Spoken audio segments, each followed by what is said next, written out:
Sunday వచ్చిందంటే chicken ముక్క లేకపోతే ఎలా చెప్పండి. అందులోనూ మా వాడైతే అసలు ఆదివారం బ్రేక్‌ఫాస్ట్ పెడితే కోపంగా చూస్తాడు. డైరెక్ట్ లంచే అనమాట.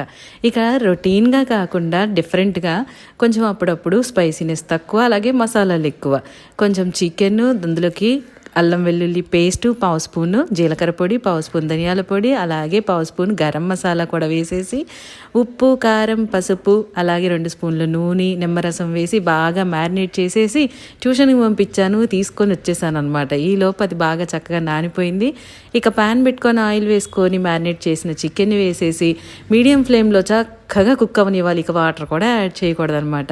ఇక పాన్ పెట్టుకొని కొద్దిగా ఆయిల్ వేసుకొని మసాలాలు, అలాగే ఉల్లిపాయి, పచ్చిమిర్చి, కరివేపాకు, కొద్దిగా జీడిపప్పు వేసి చక్కగా ఫ్రై చేసి మనకి ఫ్రై అయిన చికెన్లో అయితే వేసేసి ఫైనల్గా కొత్తిమీర వేసేసి కలిపి వడ్డిచ్చేయండి.